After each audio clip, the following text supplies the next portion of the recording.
सज्जनों और देवियों, भवसागर कहाँ है? भवसागर से पार होना चाहिए। संतजन कहते हैं, ग्रंथों में भी लिखा है, भवसागर कहाँ है, कैसे पार होंगे, आप कौन हैं और भवसागर क्या है, इसको समझने की जरूरत है। भव कहते हैं होने को, और होने में एक सत्ता है, एक प्रवाह है। सत्ता स्थिर है, प्रवाह स्थिर नहीं। जड़ और चेतन, ये दो की सत्ता है।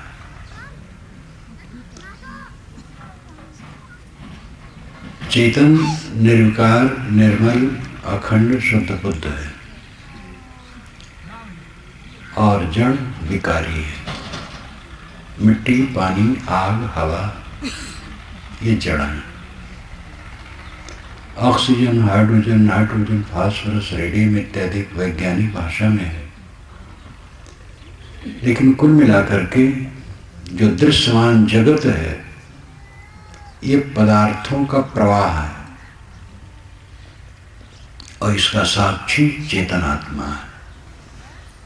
चेतन एक नहीं है, अनेक हैं, बहुत हैं।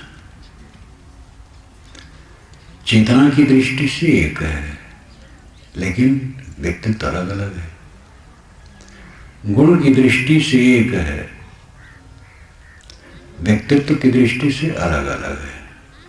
चेतना एक गुण है, गुण द्रव्य में रहता है। जैसे शीतलता जल में, गर्मी आग में, कोमलता हवा में, कठोरता पृथ्वी में, शून्यता आकाश में, वैसे चेतना जीव में। उसी को आत्मा, परमात्मा सब कुछ कहा जाता है। चेतन युक्त, चेतना युक्त चेतन है। आप चेतन हैं। मिट्टी खुद को नहीं जानती है और दूसरे को भी नहीं जानती। आग, पानी, हवा, आकाश, ये अपने को नहीं जानते हैं और दूसरे को भी नहीं जानते। लेकिन हम आप खुद को जानते हैं और दूसरे को जानते हैं। जानना गुण आत्मा का है और जड़ का क्रिया है, केवल उसमें प्रवाह है। हवा चलती है, जान के नहीं चलती है, वो स्वभाव से चलती है। बवंडर आया, स्वभाव से आया। अगर सामने बच्चे हैं, खेल रहे हैं, तो जोर की बवंडर होगी तो बच्चों को पटक देगी, उसी में रौंद के चली जाएगी, उसको ज्ञान नहीं। लेकिन एक कुत्ता दौड़ता हुआ जाएगा तो बच्चे खेलते हैं तो बगल होकर के जाएगा, क्योंकि उसमें जान है। बाउंडर में जान नहीं है। बाढ़ आएगी तो सब कुछ को बहा ले जाएगी, चाहे मंदिर हो, चाहे मस्जिद हो, चाहे महात्मा हो, चाहे दुष्टात्मा हो, सब को बहा ले जाएगी। एक जगह आग लगी थी तो यह हुआ उड़ाया गया कि मंदिर में जो ग्रंथ था वो नहीं जला और सब जल गया। तो उन्होंने कहा ग्रंथ जल नहीं सकता। तो मैंने कहा तो लकड़ी इकट्ठी करके आग लगा दी जाओ, ग्रंथ उसमें रखा जाए और न जले तो मान लिया जाएगा। ये हवा उड़ाया गया। आग को ज्ञान नहीं है, हवा को ज्ञान नहीं है, पानी को ज्ञान नहीं है, पृथ्वी को ज्ञान नहीं है। ये जड़ है, आप चेतन हैं। यह चेतन इस संसार के बाग में रस लेता है, इसलिए लौट लौट करके इसमें आता है। जो शराब का रस लेता है वो शराब की दुकान पर जाता है, जो पान का आदी है पान की दुकान पर जाएगा। तंबाकू खाने वाला तंबाकू दुकान पर जाएगा, और ये सब कुछ जो नहीं करता है वो इन सब दुकानों पर नहीं जाएगा। संसार रूपी बाग में हम जीव आकर के रस लेते हैं और इस रस में फंस करके फिर आते हैं और भटकते रहते हैं। भवसागर एक बाहर है, एक भीतर है। बाहर का भवसागर ये पदार्थों का प्रवाह है, बनना बिगड़ना।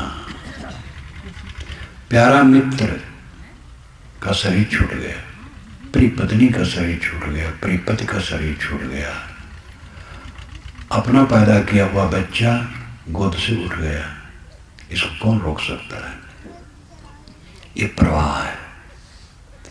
परिवर्तन, सर्वत्र परिवर्तन, परिवर्तन, पदार्थों में परिवर्तन, मन में परिवर्तन, मन में भी परिवर्तन होता है। जिससे मित्रता रहती है आदमी उदास हो जाता है, वो मित्रता नहीं रह जाती है, दुश्मनी भी हो जाती है मित्र से, और दुश्मन से मित्रता हो जाती है और उदासीनता हो जाती है।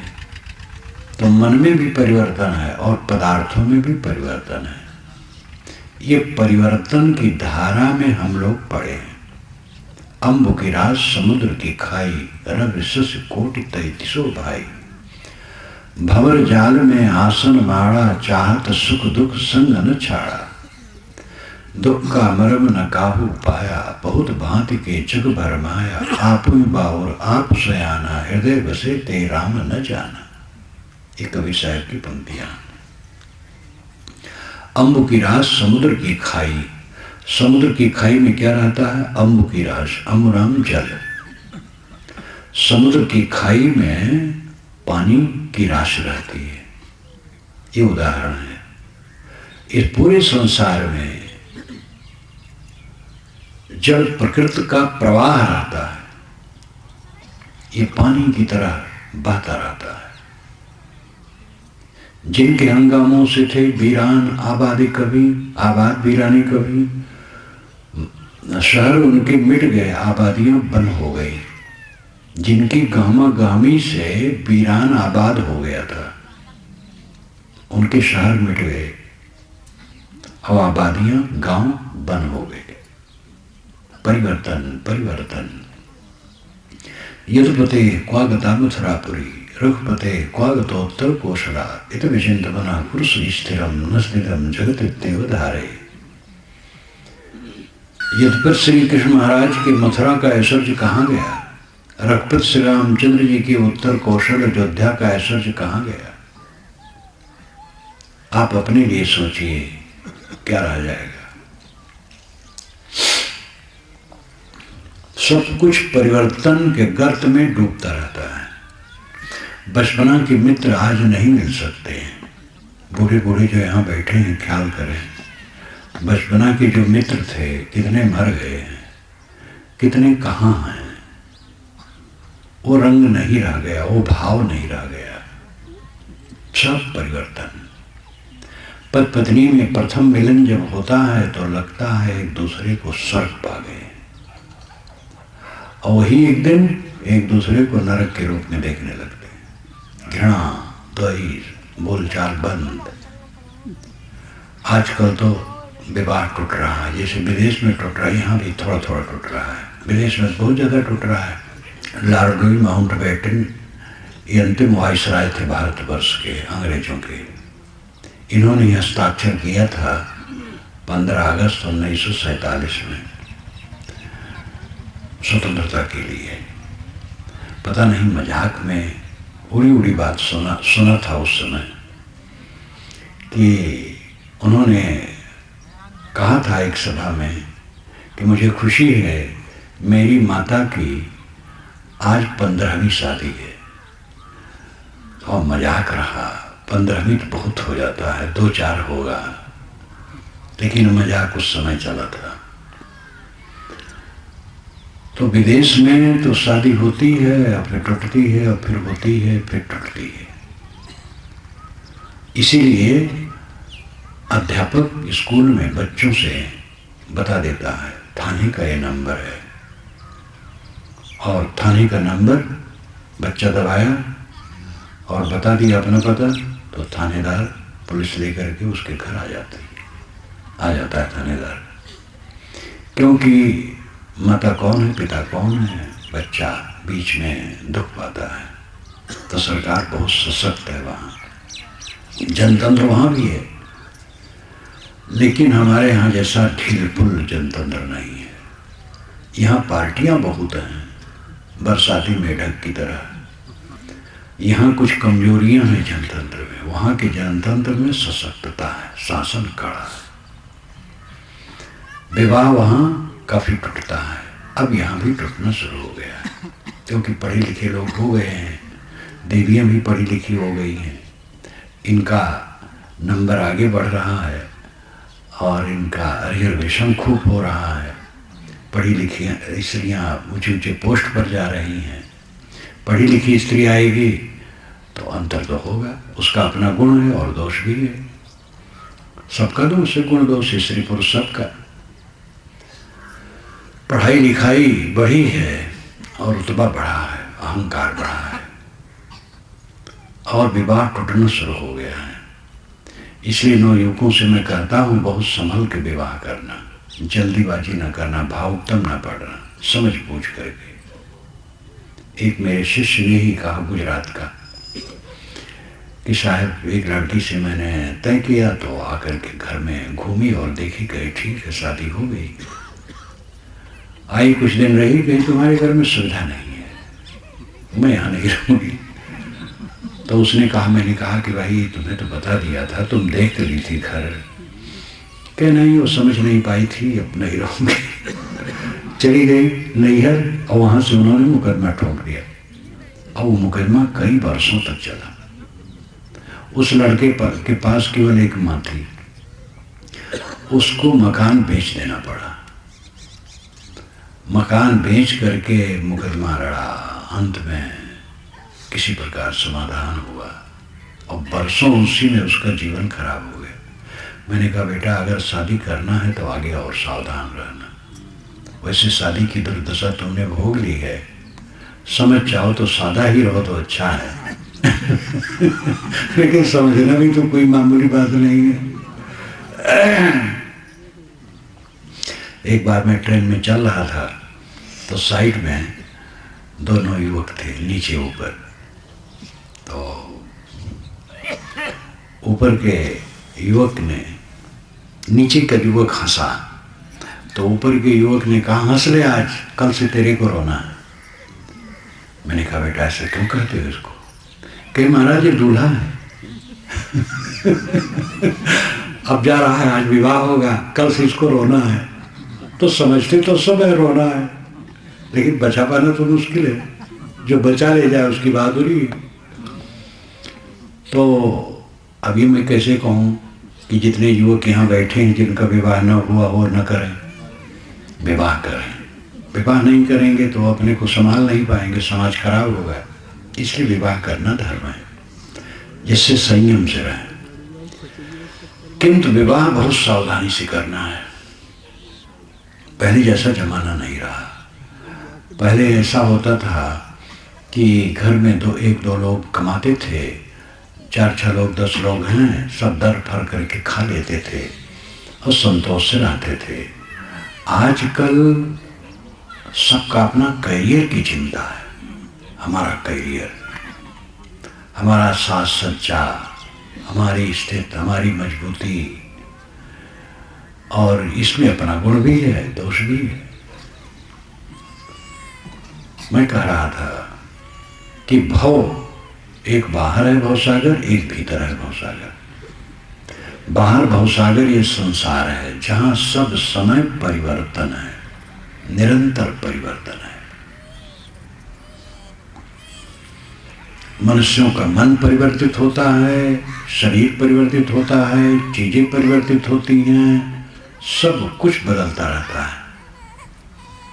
संसार द्वंदात्मक, भौतिक द्वंद्ववाद, मार्क्स ने सिद्धांत रखा भौतिक द्वंद्ववाद। तो भौतिक द्वंद्ववाद, भौतिक यानी भूत संबंधी, भूत का अर्थ प्राणी भी है और भूत का अर्थ जड़ तत्व भी है। भूत के कई अर्थ होते हैं। भूत नाम प्राणी, देहधारी प्राणी, और भूत नाम जड़ तत्व। और भूत का मतलब है बीता हुआ समय। भूत का मतलब है सत्य। भूत लीनता को भी गए, जैसे ब्रह्मभूत हो गए, ब्रह्मलीन हो गए। तो भौतिक द्वंद्ववाद, यहाँ भूत का अर्थ है जड़ तत्व। जड़ तत्व परिवर्तनशील है। और ये भौतिक द्वंद्ववाद तो एक सिद्धांत हुआ। भौतिक द्वंद्व, पूरा संसार भौतिक द्वंद्व है। सब जगह संघर्ष है। पति पत्नी का विचार एकदम एक नहीं होता है। पिता पुत्र का विचार, भाई भाई का विचार, मित्रों का विचार सर्वथा एक नहीं होता है। सबका मन अलग है, सबका विचार अलग है, सबका संस्कार अलग है, सबके गुण कर्म अलग है। विचित्रता भरा संसार, और सब चीजें बदल रही हैं, सब प्राणी बदल रहे हैं। ये प्रवाह, इस द्वंद्व में अपने आप को संभाल करके रखना, संतुलित रखना, ये बहुत बड़ी बात है। नहीं तो आदमी अपनों में ही जलता है। जहां बहुत प्रेम होता है वहीं कष्ट होता है। दशरथ को कैकेयी में बहुत प्रेम था। कैकेयी पंजाब की थी। कैकेयी देश ये व्यास नदी का क्षेत्र है पंजाब का। स्वाभाविक है, पंजाब में लोग गोरे और लंबे होते हैं। वहाँ की सुंदरी स्त्रियों को राजा लोग भारत और भारत के बाहर भी लोग ले जाते थे। पुराने ग्रंथों में, संस्कृत ग्रंथों में आता है। अयोध्या से कैकेयी की सुंदरी सुन करके दशरथ वहाँ गए थे। तो कैकेयी नरेश ने कहा था, आप प्रतिज्ञा करें कि कैकेयी से उत्पन्न बच्चा ही अयोध्या की गद्दी पर बैठेगा, तब मैं शादी करूँगा, नहीं तो नहीं करूँगा। उन्होंने कहा, प्रतिज्ञा करता हूँ। मोह में तो आदमी पड़ गया और प्रतिज्ञा कर दिए। लेकिन जब गद्दी की बात आई तो आप बड़े राम थे, तो उन्होंने चालाकी की। विवाह होकर के चारों बच्चों का आए अयोध्या दुल्हन ले करके, और उसी समय कैकेयी नरेश का संदेश आया कि भरत आ जाए ननिहाल। तो भरत और शत्रुघ्न ये दोनों चले गए कैकेयी देश। और फिर तब दशरथ ने एक बार सभा में कहा मंत्रियों से कि मैं बूढ़ा हो गया हूँ, मेरी उम्र 60,000 वर्ष की हो गई है। मतलब 60 वर्ष की थी। एक वर्ष में 999 अतिशयोक्ति है। एक वर्ष में 1000 अतिशयोक्ति माना भी जाता है। तो 60 वर्ष की उम्र हो गई थी। तो मैं बूढ़ा हो गया हूँ और मुझसे राम हर बात में श्रेष्ठ हैं। विद्वान, शक्तिशाली, योग्य और सब प्रकार के उनमें गुण हैं। मैं तो एक पक्षी हूँ, आप लोग मंत्री हैं, सोचें। सभी ने समर्थन किया। सभा खत्म हो गई, बातें गूंज गई। लेकिन रात थोड़ी बीती, वही धुंधलकापन होगा। दशरथ ने राम के पास संदेश भेजा कि आ जाओ। राम आए। उन्होंने कहा कि भरत जब तक अयोध्या से दूर हैं, तुम्हारी गद्दी हो जानी चाहिए। भरत सज्जन हैं, तुम्हारे अनुगामी जैसे, शिष्य जैसे हैं। लेकिन सज्जन का भी मन बदलता है, इसलिए जब तक वो अयोध्या से दूर है तुम्हारी गद्दी हो जानी चाहिए, वो कल ही हो जाए। राम चुप है। अच्छा जाओ, मैं वशिष्ठ को भेजता हूँ। तो वशिष्ठ जी को भेजे कि जाओ राम और सीता को दीक्षा दो। दीक्षा दिए और कुछ घास पर वो दोनों रात में शयन किए। सुबह गद्दी होनी थी और जो सुबह हुआ आप सब जानते हैं। इतना कष्ट हुआ, पूरा परिवर्तन हो गया। मंथरा ने कहा था, मंथरा अपने भवन पर कैकेयी के साथ ही मंथरा गई थी कैकेयी देश से। तो वो कैकेयी के भवन पर खड़ी थी और कौशल्या के भवन पर बड़ा गहमा-गहमी रहा। तो उसने नौकरानियों से कहा, क्या गहमा-गहमी है? उन लोगों ने कहा, तुम नहीं जानती हो कल राम का राज्याभिषेक होगा। तो उसको तो सांप छू गया।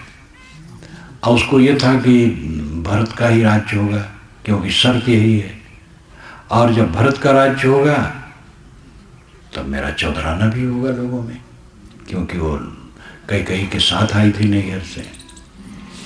तो जाकर के कैकेयी से कहा कि तुम राजा दशरथ को बहुत प्रिय समझती हो, ये सांप हैं पूरे,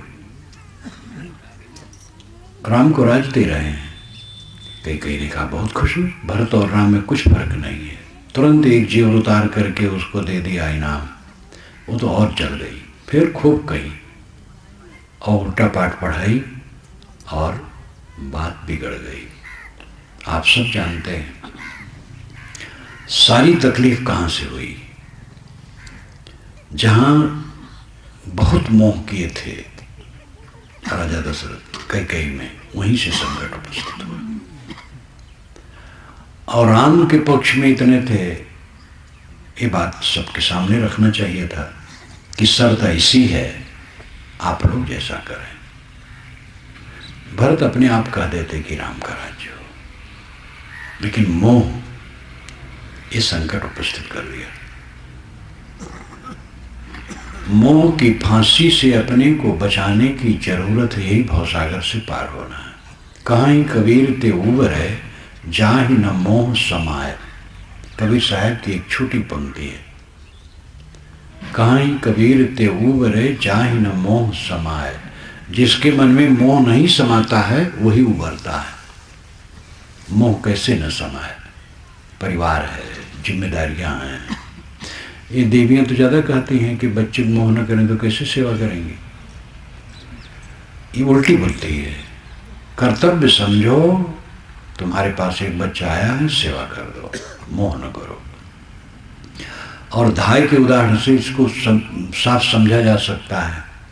धनी घरानों में जब बच्चा पैदा होता है तो नौकरानी सेवा के लिए आती है और सेवा करती है, उपटन करती है, प्यार करती है, सीने पर सुलाती है, खिलाती है।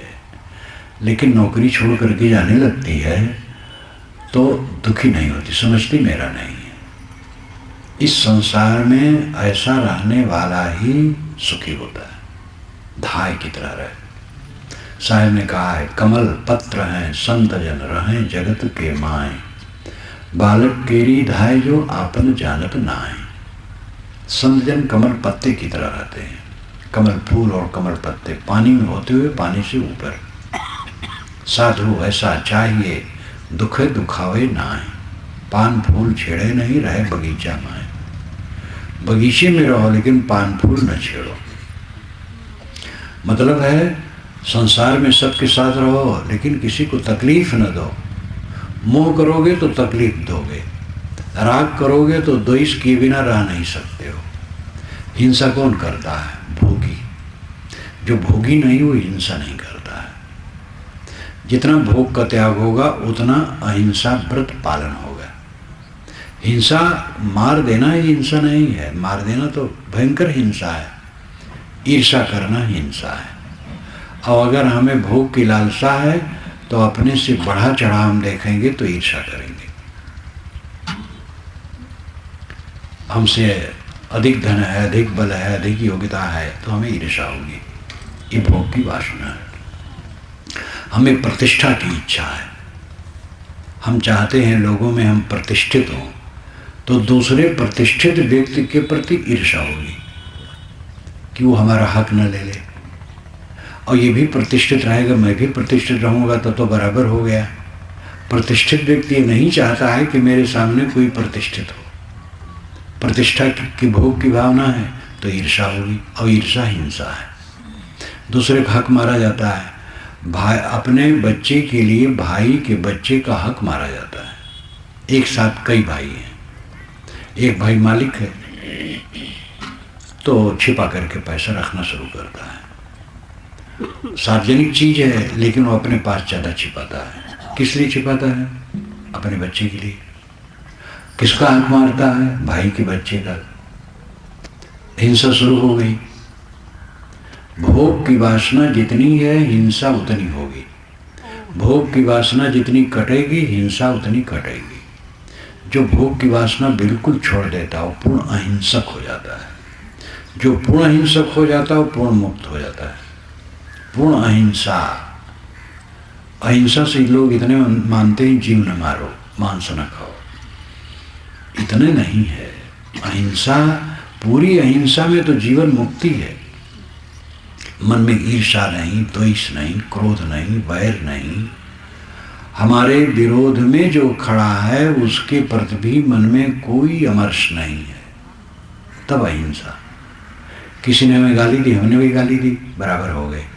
हमने गाली नहीं दी, लेकिन कहा ठीक है, भगवान देखता है, वही खबर लेगा, तो हिंसा हुई।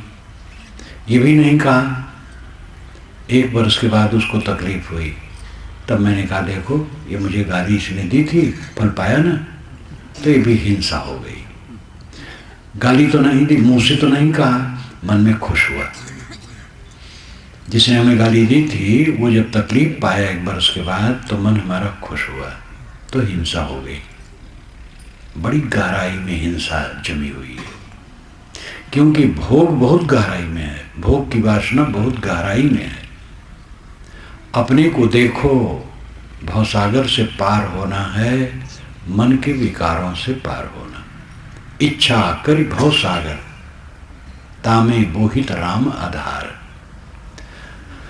कबीर साहब कहते हैं इच्छा करके भवसागर बनता है, उसमें बोहित जहाज राम है। राम यानी अंतरात्मा का बोध। राम, असली राम कहाँ है? एक राम दशरथ का बेटा, एक राम है घर घर घट घट लेटा, एक राम है जगत पसारा, एक राम है जग से न्यारा। ये राम की परिभाषा और क्षेत्र में गंवई लोग कहते हैं। एक राम तो दशरथ का बेटा है, वो हमारा पूर्वज है, आदरणीय है, पूज्य है। और एक राम है घट घट में लेटा है, सब देह में जो बैठा चेतन आत्मा है वो राम है, लेकिन उसमें भेद है। एक राम है जगत पसारा, एक राम जगत पसारा में डूबा है, दुनिया की मोह माया में डूबा है। और एक राम है जग से न्यारा। एक राम ऐसा है कि मोह छोड़ दिया। तो कुल मिलाकर के जो घट घट में है वो राम है, और जो मोह में डूबा है वो भवसागर में बह रहा है। जो मोह को छोड़ता है वो भवसागर से ऊपर उठता है, और भवसागर से ऊपर उठते उठते जब भाव से एकदम पार हो गया, बस मंगल है। मोह एकदम मिट गया। मोह निशा सब सोवनहारा, देखें सपन अनेक प्रकार। ये जग जामिन जागे योगी, परमार्थी प्रपंच भी होगी, जानी तभी जीव जग जागा, जब सब विषय विलास विरागा। गोस्वामी जी ने कहा जब सभी विषय विलासों से विरक्त हो जाए तब जगा। तो विरक्त होना तो सबको है। साधु ही लोग केवल देह नहीं छोड़ेंगे, गृहस्थ भी छोड़ेंगे। एक दिन ऐसा आएगा जब लंगोटी पहनाई जाएगी और साधु जैसे कपड़ा लपेटे वैसे लपेटा जाएगा, और घर से निकाल करके जंगल की तरफ ले जाएंगे, दाह करेंगे, गाड़ेंगे, पानी में फेंकेंगे, अथवा जमीन पर छोड़ देंगे। पारसी लोग जमीन पर छोड़ देते हैं। 4 क्रियाएं होती, वेद में चारों का वर्णन है। तो ये काम होगा तो विरक्त तो सबको होना है, लेकिन वो विरक्ति काम थोड़े करेगी। घर द्वार छोड़ करके गए, कब्र में पहुंच गए, तो विरक्ति क्या काम करेगी? देह में रहते रहते मन विरक्त हो, अनासक्त हो। विरक्ति बात सुन करके लोग कहते हैं कि ये साधु के लिए उपदेश है। साधु के लिए नहीं है, मनुष्य के लिए है। गृहस्थ हो, साधु हो, दोनों को विरक्त होना है। जो घर छोड़ दिए हैं वे अपने मन में विरक्ति लाएं, और जो घर में है वे अपने मन में विरक्ति लाएं। जहाँ है सेवा करें और विरक्त रहें, दोनों काम, निर्वेद और कर्म। निर्वेद और कर्म का झगड़ा पुराना है, महाभारत में इसकी चर्चा काफ़ी आती है, निर्वेद और कर्म, और गीता में इसका समाधान किया गया है।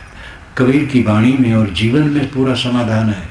कर्म करे और है कर्मी ऐसी युक्ति बतावे, साहब कहते हैं कर्म करे और अकर्मी रहे, यही चाह रहा है। और गीता यही बताती है निष्काम कर्म करो। सांख्य और योग दोनों में उत्तम कौन है, अर्जुन ने कहा। कृष्ण महाराज ने कहा कि दोनों ही उत्तम हैं। सांख्य का मतलब है एकदम त्याग, योग का मतलब है अनासक्ति पूर्वक कर्म, लेकिन एकदम त्याग ये बड़ा मुश्किल है। और निष्काम भाव पूर्वक कर्म करना ये सब सहज है, क्योंकि आखिर तो खाना पीना चाहिए, घर द्वार चाहिए। हम लोगों का घर द्वार आश्रम कहलाता है, आखिर तो घर द्वार तो है। आपका परिवार है, हमारा समाज है। तो वहाँ बिंद सृष्टि है, यहाँ नाद सृष्टि है। गुरु उपदेश देता है, उपदेश दे करके यहाँ बच्चे पैदा होते हैं, और वहाँ पर सांसारिक दृष्टि से पैदा होते हैं। एक बुढ़िया की याद आई, अयोध्या के पास एक मेरा आश्रम है, वहाँ मैं था। वो बुढ़िया पढ़ी लिखी नहीं थी, बड़ी तेज तर्रार थी। आई, कहे साहब आप लोग बड़े चतुर हो, हम लोग पैदा करें बच्चा, पालें पोसें, मल मूत्र धोएं, बड़ा बनावें, पढ़ावें लिखावें, अब आप अपना बना लेते हो, आपके आप सेवा करने लगते हैं, आपके पास आकर के चेला सेवा करने लगते हैं, अब हम पाल पोस करके बेकार हो गए। कोई जो विरक्त होता है तो विरक्त के कहीं बच्चा पैदा होता है, बच्चा तो गृहस्थी में पैदा होते हैं, वहाँ से आकर के यहाँ पैदा होते हैं। यहाँ पैदा होना दीक्षा है। गुरु की शरण में गए तो दीक्षा हो गई, जन्म हो गया, नया जन्म हो गया। तो साहब आप लोग बड़े चतुर हैं, हम लोग पाले पोसें और वैसे बैठे रह जाते हैं और आप अपना बना लेते हैं। हम के बना क्या लेंगे, जो होना चाहता वो होता है। कितनी माताएं कहती हैं कि हम एक बच्चा देना चाहती हैं। मैं कहता हूँ देने से काम नहीं बनेगा, हमें कोई दिया नहीं था, देने वाला दे दूंगी, वहाँ हमारे पास से भाग आएगा। जो अपनी खुशी से जाएगा, जिसको बोध वैराग होगा वो टिकेगा। तो भाई गृहस्थी विरक्ति दो धारा है, दोनों को यहाँ से जाना है, दोनों को अपना मन निर्मोह करना है, दोनों को शांति चाहिए, दोनों को भवसागर से पार होना चाहिए। भवसागर संसार सागर, ये बाहर का भवसागर, और भीतर का भवसागर सूख जाए तो बाहर का भवसागर कुछ नहीं है। भीतर का भवसागर क्या है? मोह माया, मन का विकार, काम क्रोध लोभ मोह राग द्वेष, ये विकार भवसागर है, और इसी में सब डूब डूब के मरते हैं। भवसागर से पार कौन पाएगा? साहब कहते राम आधार, राम का आधार लो, राम अंतरात्मा। रमन्ते योगिनो यस्मिन्नित रामा, पंडितों ने भी कहा। वेदों में राम, कोई राम जप नहीं है। वेदों छोड़ दो, वाल्मीकि रामायण में कहीं नहीं लिखा है कि राम राम जपो। पूरी वाल्मीकि रामायण में एक जगह नहीं लिखा कि राम राम जपो, और पूरी वाल्मीकि रामायण में महाराज राम के लिए भगवान शब्द नहीं है। वेद शास्त्र तो दूर बात है, उसमें तो राम कहाँ है। राम शब्द का उच्चारण राम नाम के व्यक्ति होते थे। राम नाम के एक राजा ऋग्वेद में हैं, और ऐतरेय ब्राह्मण में मार्गवे राम एक ब्राह्मण है जो कर्मकांडी है।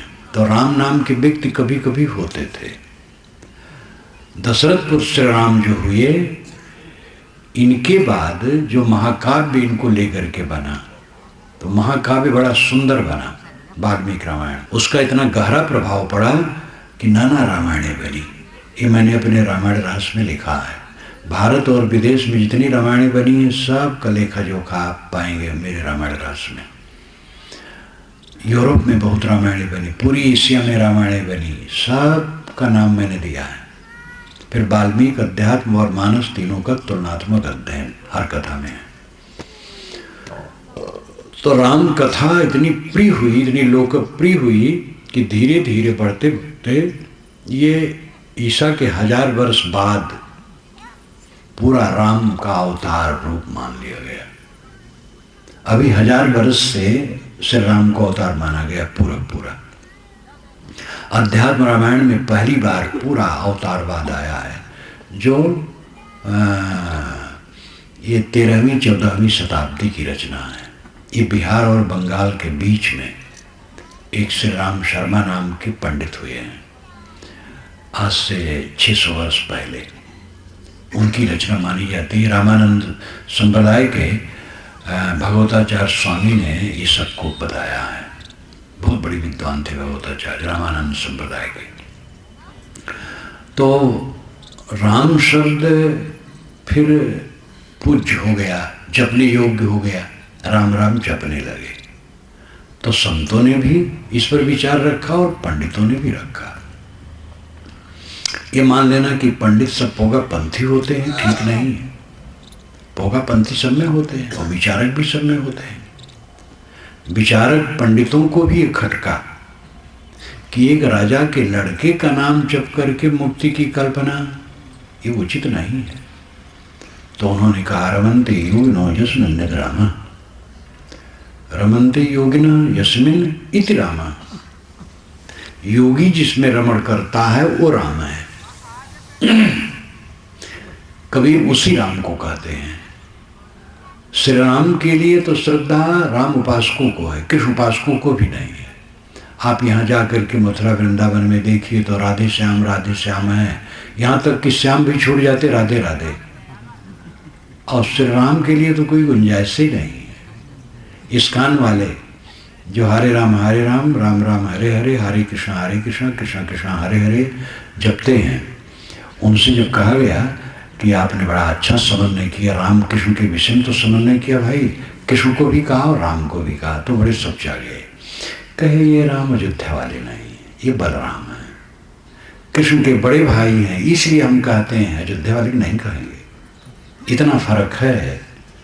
तो शैव लोग राम राम नहीं कहेंगे, जो कट्टर शैव हैं वो शिव शिव कहेंगे, और गैर हिंदू तो कहेंगे ही नहीं। लेकिन राम सार्वभौमिक उपासनी है कवि साहिब की दृष्टि से, वह राम है अंतरात्मा। और पंडितों के ख्याल से भी बात मैंने कही, रमन्ते योगिनो स्मृत रामा, सबके घट में जो रमता है वो राम है। अंतरात्मा का बोध होना चाहिए। आप कौन हैं? आप स्त्री पुरुष नहीं है, काले गोरे नहीं है, विद्वान अविद्वान नहीं है, योग्य अयोग्य नहीं है, सम्मानित और अपमानित नहीं है, देह के नाम रूप को लेकर के क्यों दुखी हैं? आप शुद्ध बुद्ध चेतन हैं, निर्मल आत्मा है, और आप ही को ब्रह्म कहा जाता है। हमारे ऋषियों ने यही कहा। पहले तो वेदों को देखो तो उसमें उपासना प्राकृतिक शक्तियों के प्रति है। सूर्य, आदित्य, वरुण, इंद्र, मरुत, उषा, अश्वनी, दधिक्रा, ये सब वैदिक देवता हैं, इनकी उपासना है, वो प्राकृतिक शक्तियां हैं। लेकिन और ब्रह्म, पहले ब्राह्मणों ने आग को कहा है, बृहत्वाद ब्रह्म, आग जलाओ तो बढ़ जाती है, इसलिए आग ब्रह्म है। और आग में हवन करने वाले ब्राह्मण हैं, चाहे कोई भी करे वो ब्राह्मण है। और जिन वेद मंत्रों से हवन किया जाए वो वेद मंत्र को भी ब्रह्म कहते हैं। लेकिन आगे चल करके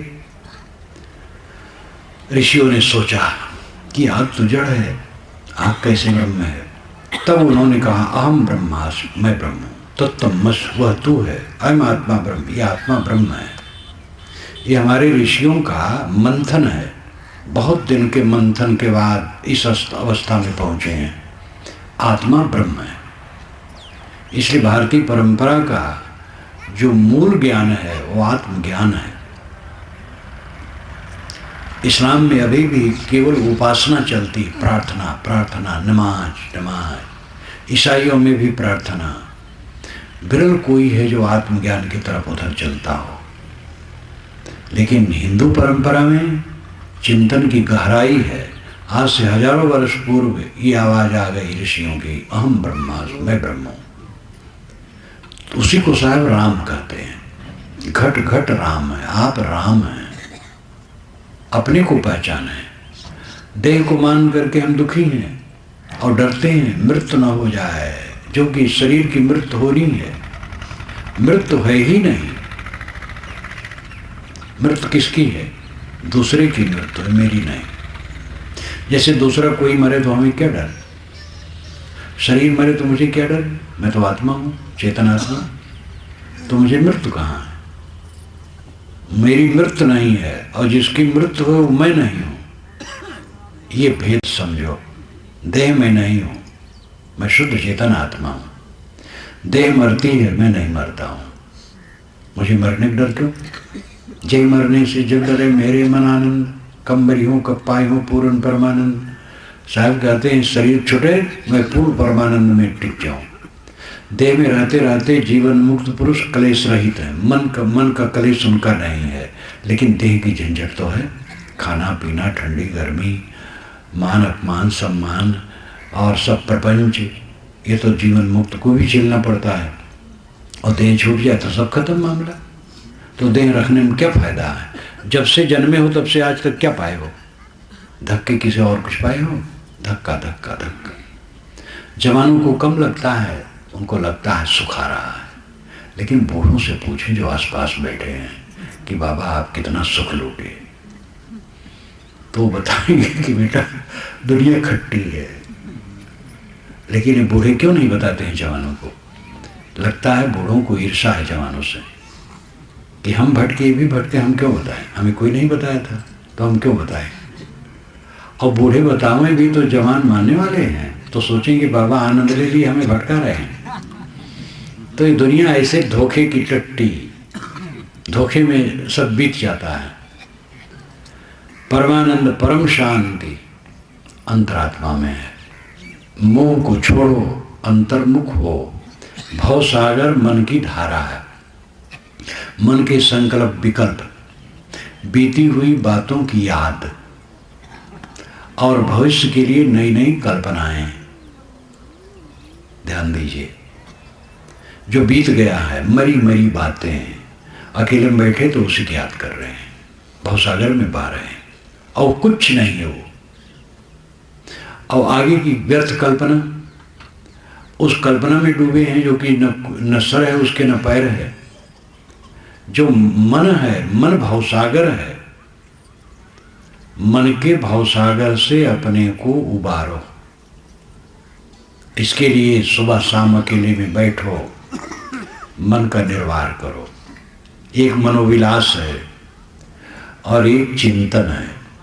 मनोविलास है अपने शरीर की जवानी, सौंदर्य, भोग और महल और ऐश्वर्य और प्रतिष्ठा की कल्पना करना, ये मनोविलास है। ये झूठ है। और चिंतन है सब कुछ परिवर्तनशील है।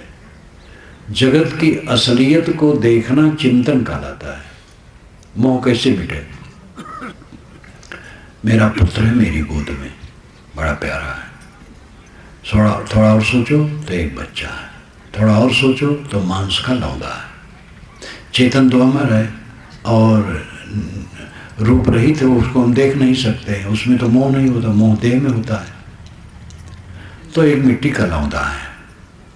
आगे सोचो मिट्टी का लौंदा है, फिर और आगे सोचो तो कणों का प्रवाह है। विचार में उतरते जाओ तो चीजें खोती जाती हैं। और बूढ़े लोग इसका तो ज़्यादा अंदाज कर सकते हैं कि जब से होश में आए हैं तब से कितने स्टेजों में उतरे हैं, कितनी अवस्था में उतरे हैं, कितने प्राणी पदार्थों के बीच में हो के यहाँ तक पहुँचे हैं। क्या धरा है? जो देखे, जो सुने, जो चीखे, जिसका स्पर्श किए, जो सूंघे, वो क्या धरा है? उसकी वासना परेशान कर रहे और कुछ नहीं। ये दुनिया है बोर का लड्डू, देख के जी ललचाए, ना खाए तो पछताए, खाए तो पछताए। सब पछता रहे हैं और कुछ नहीं। भवसागर मन का विकार है, इसको जीतने का काम करो। और ये महा जटिल है। जितना जीतना चाहो उतना उसमें लगता है कि फंस रहे हैं। जब काम धाम आप करोगे तब तो मन परेशान नहीं करेगा, लेकिन अकेले में बैठो तो मन परेशान करेगा। परंतु घबराओ ना, अध्ययन करो, चिंतन करो, ध्यान करो, और करते करते मन का कोहरा छटता है। बिना किए नहीं चलेगा, अपना करना पड़ेगा। लोग कहते हैं महाराज कृपा साध्य है कि श्रम साध्य है। अरे भाई, कृपा तो सब गुरुजनों की है ही है, मेहनत खुद करना पड़ेगा। हमने अपने मन को विकारी खुद बनाया है और खुद हमें उसका निर्वाह करना होगा। हमारे मन का पाप कौन बनाया है? हमने अहंकार करके, कटु कहकर, कटु व्यवहार करके, दूसरे को तकलीफ देकर, कुछ दूसरे को धोखा देकर, दूसरे का नुकसान करके मन खराब किया है। भोग की जितनी हमारी वासना रही है उतना हम हिंसा किए हैं। हिंसा की परिभाषा मैंने सूक्ष्म रूप में की थी कि हिंसा की ओर मार डालना नहीं, ईर्ष्या करना भी हिंसा है। जितना हमारा मन भोगी होगा उतना हम हिंसक होंगे। भोग और हिंसा, और त्याग और अहिंसा।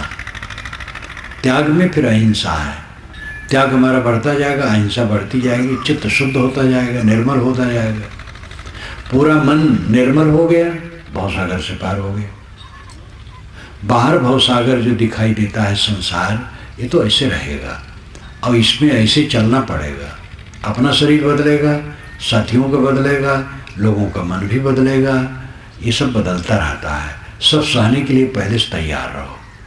आपका बच्चा जैसे अभी भोला भाला है, बड़ा प्यारा है, जब जवान होगा तब आपको प्यारा नहीं लगेगा, क्योंकि उसकी अपनी रुचियाँ होगी, अपने कर्म होंगे।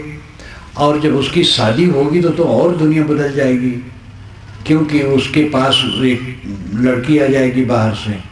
उसका मन रखना, अपना मन रखना, दो मन चलाना, इसी में माता पिता समझते हैं कि हम तो बेकार हो गए, पैदा किए, बड़ा किए और अपनी सेवा के लिए, और ये तो बाहर से एक लड़की उसी गुलाम हो गया।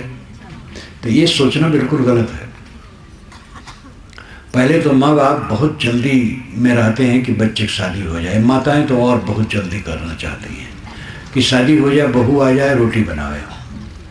और शादी होने के बाद फिर अपने बच्चे से दुश्मनी शुरू करती हैं माताएं,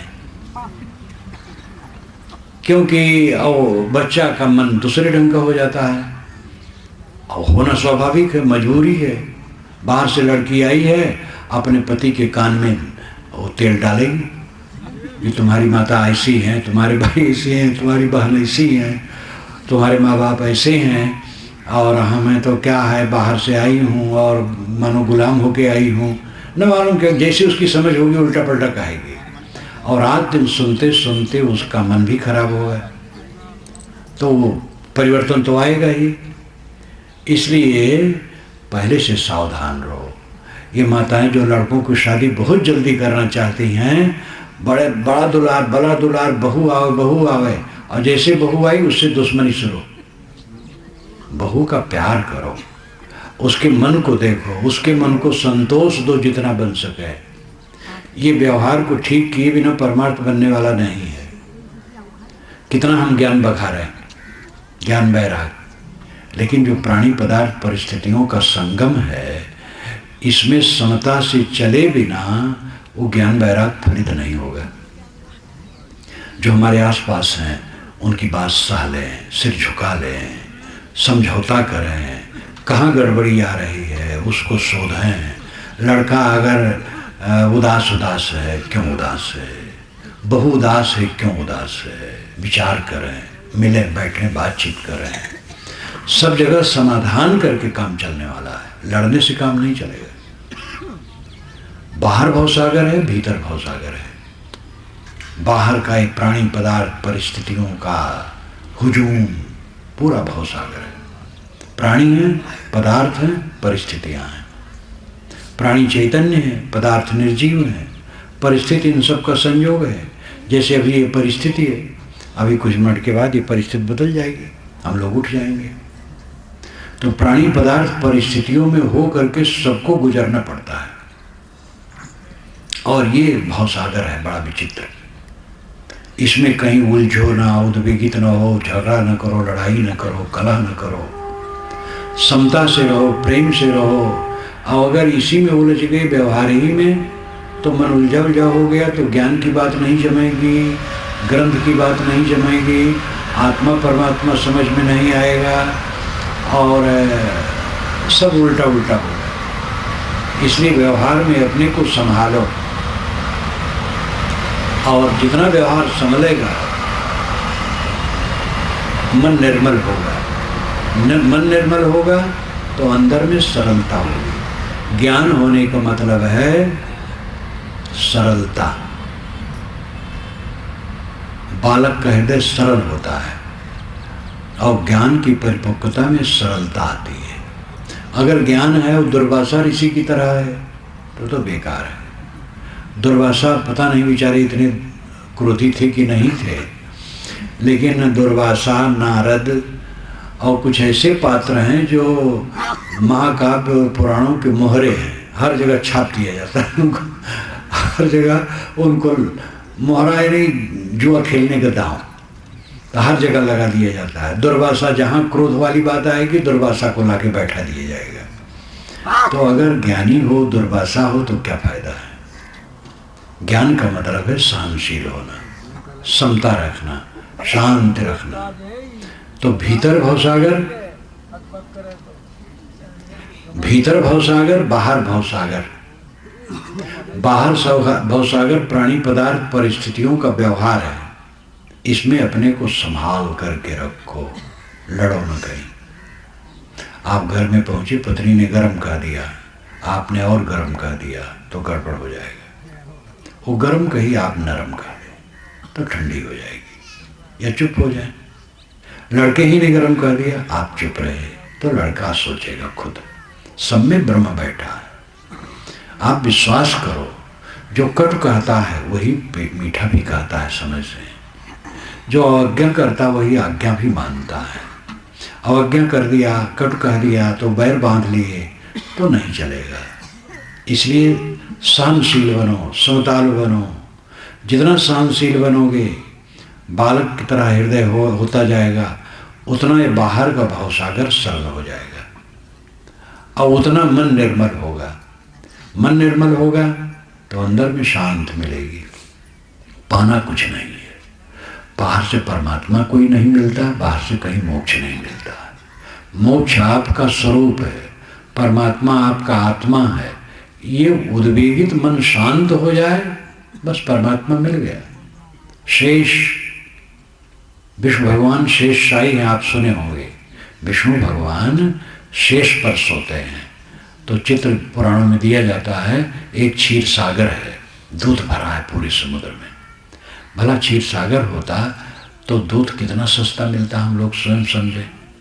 25-25 रुपया किलो, 30 रुपया किलो दूध शायद आजकल मिलता है। तो अगर क्षीर सागर होता तो वहाँ से तो बैगन अब आपके पास तो एक गाड़ी धराती है, भरतपुर में खूब उतरता। तो क्षीर सागर है और उस पर विष्णु भगवान शेष जी 1000 फण वाले लेटे हैं और उनके सीने पर विष्णु लेटे हैं। ये पौराणिक कल्पना है। क्षीर सागर है निर्मल मन, क्षीर सागर है निर्मल मन। शेष है बचा हुआ, शेष का मतलब बचा हुआ।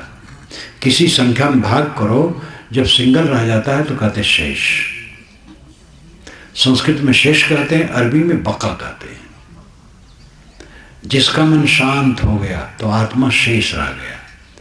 क्षीर सागर निर्मल मन है और निर्मल मन है तो मन शांत हो गया तो शेष आत्मा रह गया। मन ही द्वैत बनाता है, जब मन शांत हो गया तो आत्मा अकेला रह गया, शेष। और इस शेष स्थिति में जो रहे वो विष्णु है। विश्व कहते हैं प्रविष्ट को। विष धातु से विष्णु शब्द बनता है, विष धातु से विष्णु शब्द बनता है। विष्णु का अर्थ है जो प्रवेश करे। सब घट में जो प्रविष्ट है आत्मा, ये विष्णु भगवान है। जब ये शेष अवस्था में है तो सब विष्णुत्व है। शेष अवस्था यानी मन शांत हो गया, अपने आप शांत है, तो विष्णु भगवान हो गया वो। आप विष्णु हैं। एक महात्मा रोटी खा रहे थे, कुत्ते भी बैठे थे उसको भी खिला रहे थे। तो नौजवान कुछ आगे हंसने लगे तो महात्मा ने कहा विष्णु परिचितो विष्णु विष्णु खादित विष्णु कथम हस्त्री विष्णु सर्वम विष्णु जगत। विष्णु विष्णु के पास बैठा है, विष्णु विष्णु को खिलाता है, विष्णु तो क्यों हंसता है? ये सब विष्णुमय है। ये देखो इतने सब विष्णु बैठे हैं, ये सब विष्णु भगवान है। अब आप विष्णु भगवान खाली चित्र और मूर्ति में देखना चाहते हैं, वो तो प्रतीक है। असली विष्णु तो प्राणी है। ये भाव जब मन में आ जाए तो बाहर का भवसागर भी सूख जाएगा और भीतर का भवसागर भी सूख जाएगा। अब आत्मा को का कैवल्य हो जाएगा। इस तरफ सब मनन चिंतन करो और चलो। मैं अपनी वाणी को विराम देता हूँ।